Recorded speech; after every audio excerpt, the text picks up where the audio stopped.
Bienvenue dans les derniers moments. Dans la vidéo d'aujourd'hui, nous prenons un moment pour honorer et nous souvenir des vies incroyables de personnes notables qui nous ont récemment quittés. Ces pionniers ont laissé des héritages qui résonnent profondément dans divers secteurs, enrichissant nos vies et le monde en général. Alors que nous plongeons dans leurs histoires et leurs réalisations, nous vous invitons à vous joindre à nous pour cet hommage. Veuillez aimer et partager cette vidéo en signe de respect. Et pour aider à perpétuer leurs histoires inspirantes, merci numéro 1, Connie Williams. Connie Williams, né le 17 mars 1963 à Los Angeles, Californie, était un chanteur de R&B célébré dont la voix profonde et soulful lui a valu des comparaisons avec le légendaire Barry White. Initialement destiné à une carrière dans le basketball, Williams a fait une transition audacieuse vers la musique au début des années 1990. Une décision qu'il a rapidement établie comme une figure de proue de la scène R&B. Son album debut, Coming from the Heart of the Ghetto, sorti en 1995, mettait en avant sa voix veloutée et sa capacité à mélanger des mélodies douces avec des paroles émouvantes et introspectives. Son style unique et sa façon émotive de livrer ses chansons lui ont valu un public dévoué, particulièrement en Europe. Le succès international de Williams est venu avec des succès comme Saturday, qui est devenu une sensation des charts en Italie, et Come Back to Me, un morceau qui a captivé le public en France. Le succès de son album Nighttime in France a encore renforcé sa réputation, faisant de lui une figure respectée et aimée de la scène R&B européenne. Tout au long de sa carrière, Williams était connu non seulement pour sa musique, mais aussi pour son charme personnel et sa présence sur scène. Ses performances mettaient souvent en avant ses frères et sœurs, créant une atmosphère intime et familiale qui résonnait avec ses fans. Son morceau Life Goes On a été présenté dans le film français The Magnet, montrant encore une fois son attrait au-delà du public R&B et soulignant sa portée mondiale. Connie Williams est décédé à l'âge de 61 ans, laissant derrière lui un héritage de musique soulful et une profonde connexion avec des fans à travers le monde. Son travail continue de résonner, rappelant au public le pouvoir de l'authenticité, un récit authentique à travers la musique. Les hommages des fans et des artistes collègues reflètent l'impact qu'il a eu, non seulement en tant que chanteur talentueux, mais aussi en tant que performeur passionné dont l'art a touché les cœurs à travers le monde. Hommage à Connie Williams. Numéro 2, Susan Cagle, connue professionnellement sous le nom de Susan Justice.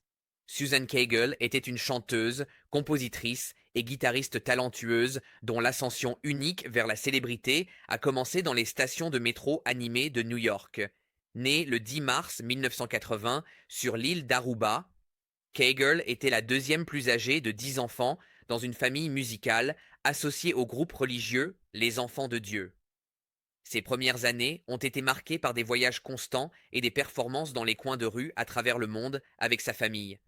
Cependant, Cagle a finalement pris la décision audacieuse de quitter le groupe et de poursuivre une carrière musicale selon ses propres termes, se lançant dans un voyage qui façonnerait son héritage en se produisant dans les stations de métro de New York dans le cadre du programme Music Under New York. Le talent brut de Cagle, en tant que chanteuse et guitariste, a attiré l'attention des passants et finalement du producteur Jay Levine.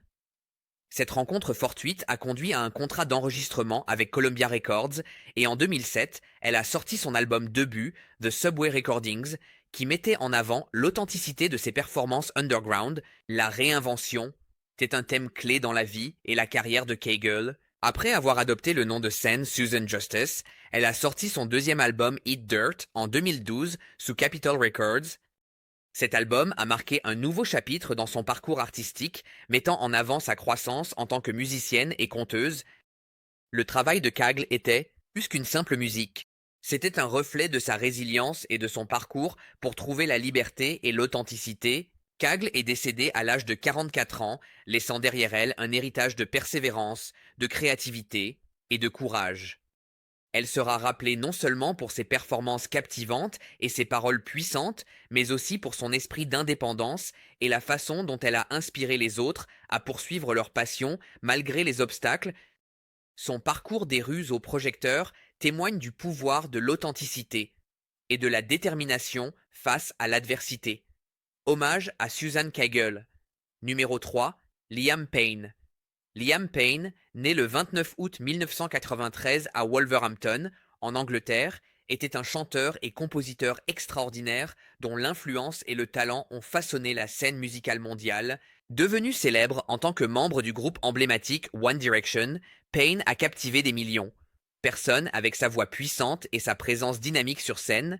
Son parcours a commencé lorsqu'il a auditionné pour le X Factor en 2010, où il a fait équipe avec Harry Styles.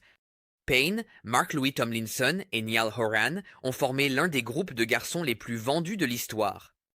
Ensemble, ils ont livré des succès au sommet des charts comme What Makes You Beautiful et Story of My Life, capturant le cœur des fans à travers le monde et atteignant un immense succès commercial avec plusieurs albums et des tournées mondiales. Après la pause de One Direction en 2016, Payne a réussi à lancer une carrière solo, mettant encore plus en avant son talent et sa polyvalence. Son premier single Stripped Out Down a dominé les charts internationaux et s'est vendu à plus de 18 millions d'exemplaires. En 3 ans, ce succès en solo a prouvé que Payne n'était pas seulement une star de boys band, mais aussi un artiste solo redoutable, capable de créer des succès qui résonnaient avec le public à l'échelle mondiale. Ses derniers singles comme Bedroom, Floor et Familiar ont continué à bien marcher, consolidant sa présence dans l'industrie de la musique pop. Tragiquement, le 16 octobre 2024, Liam Payne est décédé à Buenos Aires, en Argentine, suite à une chute mortelle. À seulement 31 ans, sa mort prématurée a envoyé des ondes de choc à travers la communauté musicale et a laissé des millions de fans dévastés. Son décès représente une perte profonde, non seulement pour ses proches, mais aussi pour la base de fans mondiale qui l'a soutenu tout au long de sa carrière. L'héritage de Liam Payne est celui du talent, de la persévérance et de l'inspiration. Sa musique et son esprit continueront de vivre, rappelant aux fans et aux autres musiciens son impact durable sur la culture pop et le monde de la musique. Bien que sa vie ait été écourtée, son influence demeure, garantissant que la marque de Liam Payne sur l'industrie et dans le cœur de millions de personnes ne sera jamais oubliée. Hommage à Liam Payne. Numéro 4. Adamo Dionisi. Adamo Dionisi, né le 30 septembre 1965, était un acteur aux multiples facettes dont le parcours de vie reflétait la résilience, la transformation et le talent artistique. Avant de devenir un acteur célébré, Dionisi était profondément impliqué dans la culture du football en Italie, un chapitre tumultueux qui l'a conduit à l'emprisonnement.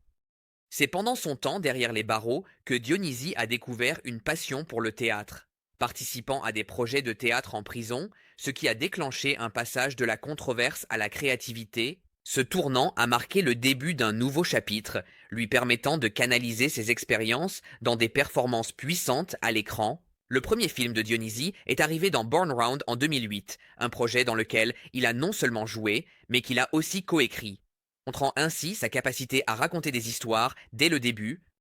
Cependant, sa grande percée a été son rôle de Manfield Anacleto dans Sabura, tant dans le film que dans son adaptation, sur Netflix.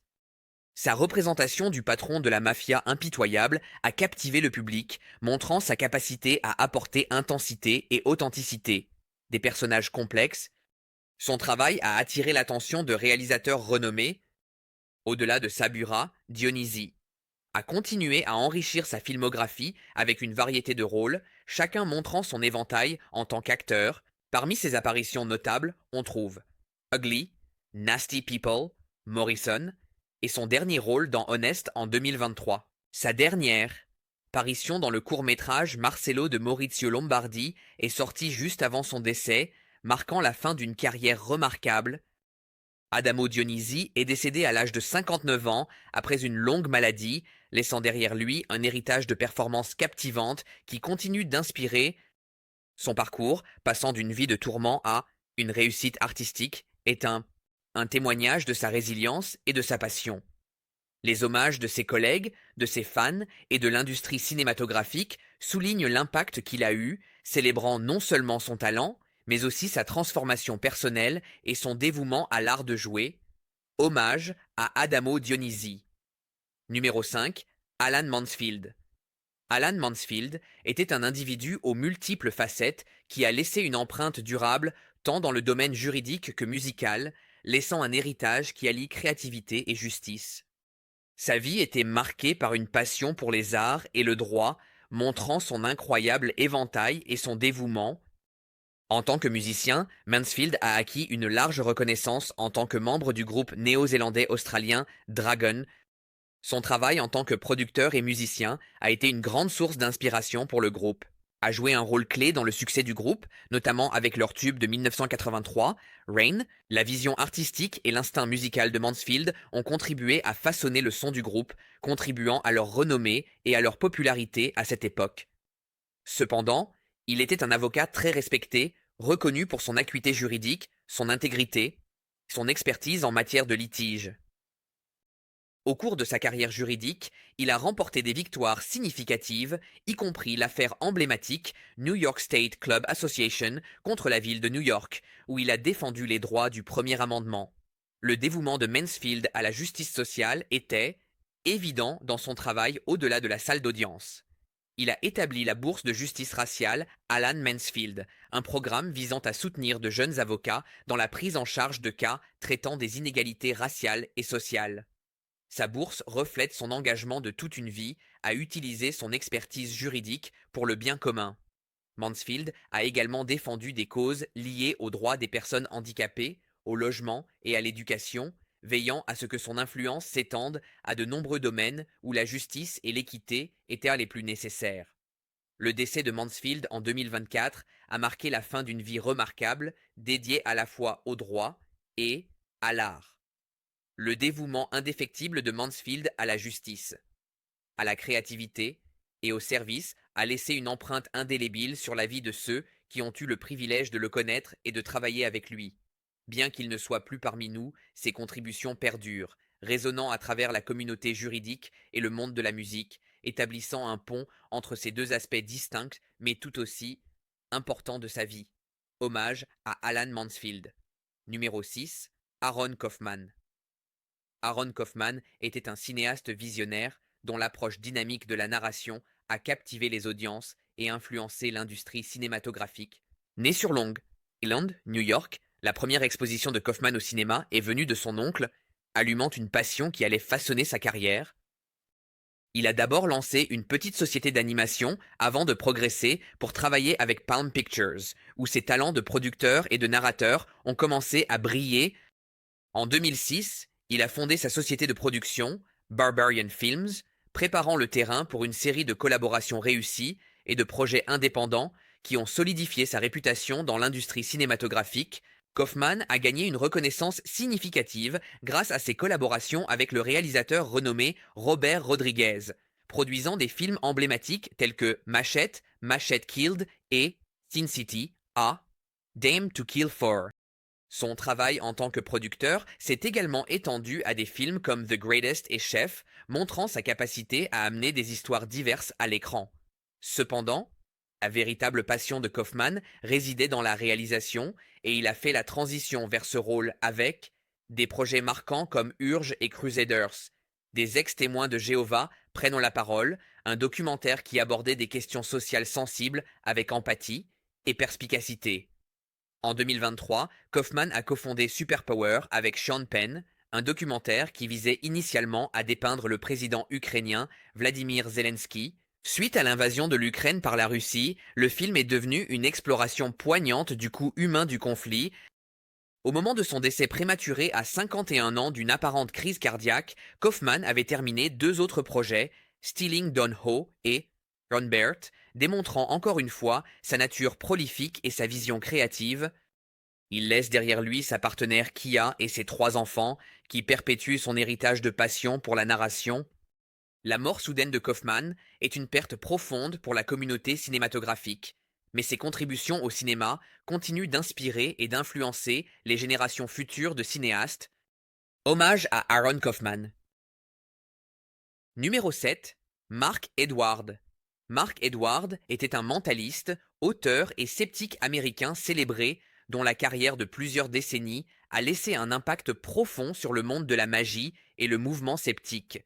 Né à Los Angeles, Californie, la fascination de Mark pour l'illusion et la magie a commencé tôt, influencé par son grand-père qui lui a présenté cet art. À l'âge de 11 ans, Mark se produisait déjà pour sa famille et ses amis, perfectionnant des compétences qui allaient définir sa carrière en tant qu'artiste et critique vocal de l'industrie psychique. Son parcours dans le mentalisme et la magie n'était pas seulement une question de mystifier le public, mais aussi de révéler la vérité derrière la tromperie. Edward est devenu une figure notable au Magic Castle d'Hollywood, où il a été médium résident dans la célèbre salle de séance de Houdini pendant 14 ans. En collaborant avec des organisations telles que la Skeptic Society et le Committee for Skeptical Inquiry, Edward a utilisé son expertise pour éduquer le public sur les astuces que les psychiques emploient pour manipuler et tirer profit des personnes vulnérables. Mark Edward n'était pas seulement un artiste, c'était aussi un auteur influent qui a utilisé sa plateforme pour mettre en lumière les problèmes éthiques de l'industrie psychique. Son livre Psychic Blues, Confessions of a Conflicted Medium offrait un aperçu révélateur du monde du divertissement psychique, mettant en avant les tactiques trompeuses souvent utilisées pour exploiter les émotions des gens, en particulier en période de deuil. Edward, le vampire du chagrin, est devenu largement reconnu alors qu'il mettait en lumière la nature prédatrice des psychiques qui s'attaquent à ceux qui pleurent, la perte de leurs proches. Edward, à l'âge de 73 ans, marque la fin d'une carrière remarquable, mais son héritage se poursuit à travers ses contributions à la communauté sceptique et au monde de la magie. Son travail rappelle le pouvoir de la pensée critique et du scepticisme dans un monde où l'illusion brouille souvent la frontière entre la réalité et la tromperie. Hommage à Mark Edward.